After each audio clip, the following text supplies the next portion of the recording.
Today then we're testing the Viltrox 33mm T1.5. Enjoyed the 23mm, nice solid chunk of a budget cine lens. Let's see how this one fares.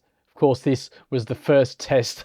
We're going to look at it up close, see what's what, get the random samples on the go. You know the blurb, so let's just crack on.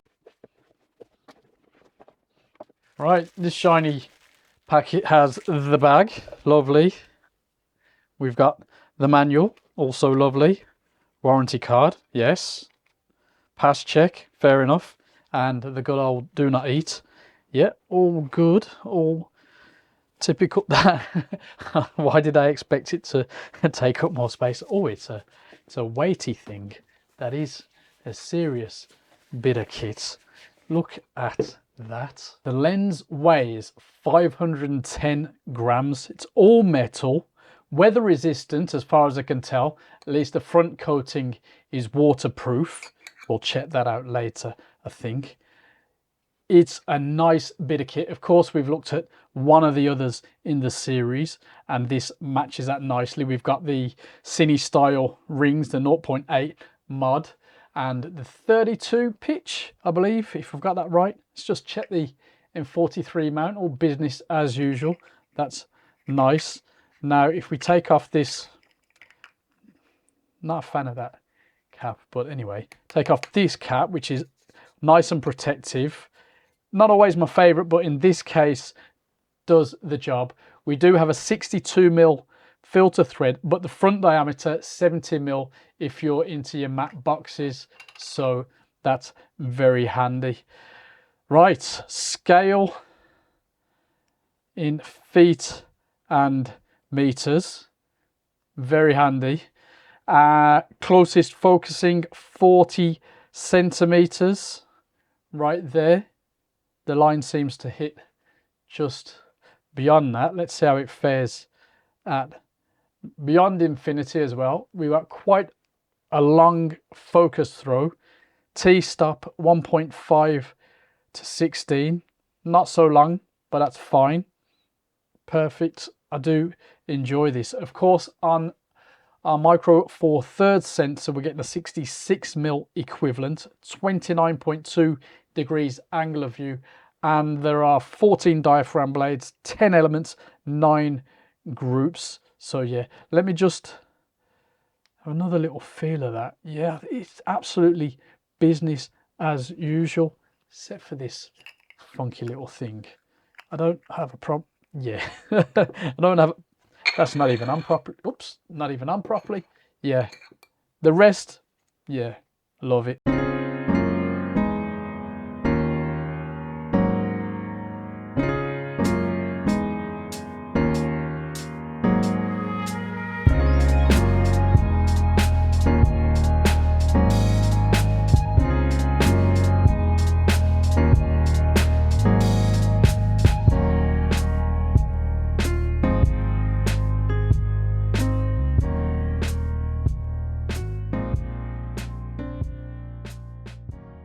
As a small, well-built run and gun video lens, it's really nice to use actually. Even without setting up a rig, everything was smooth. Focusing being assisted with the peaking and the T-stop adjustments, very easy on the fly too.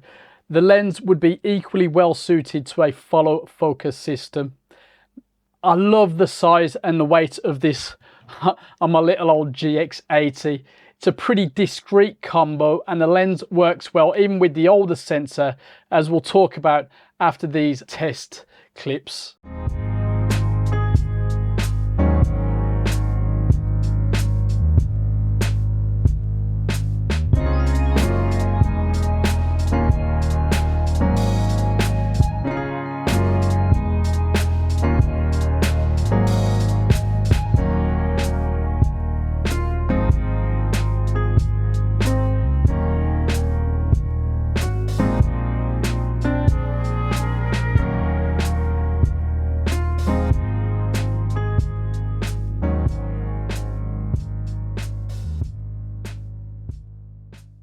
Sharpness is excellent in the center and pretty good at the edges. Color rendering, very good, and contrast also very good. As we go through these test clips, remember they haven't been corrected, so look out for any aberrations and the like.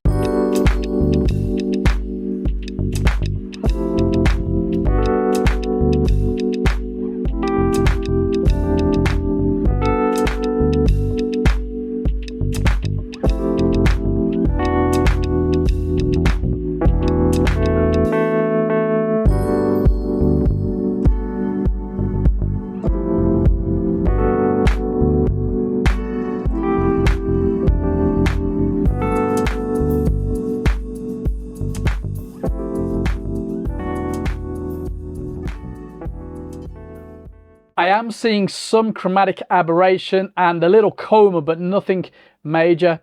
Field curvature isn't an issue, and distortion also not a problem.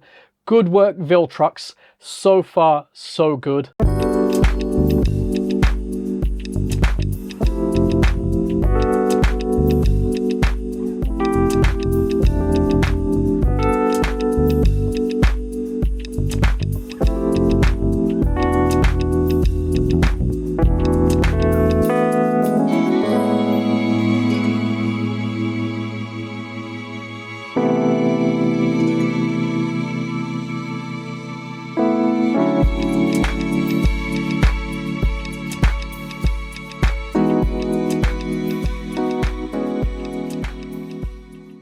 Vignetting is non-existent, and bokeh I think is decent. I mean, if you look closely, you'll see some of the previously mentioned issues with CA and coma, but otherwise generally it's okay. You know, better for smooth areas as opposed to foliage and well textured areas, but you know, not too bad.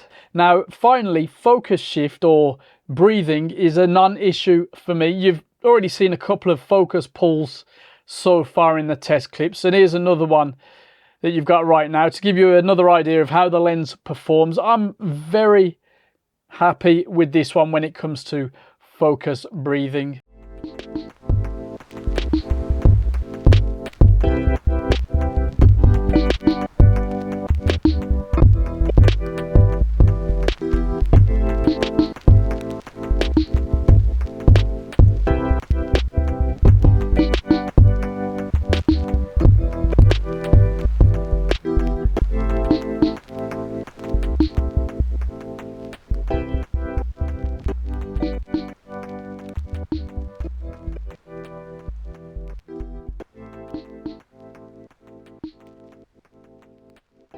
At the time of recording, the lens is £451.40 on Amazon, so a £22 reduction on what it was a month ago.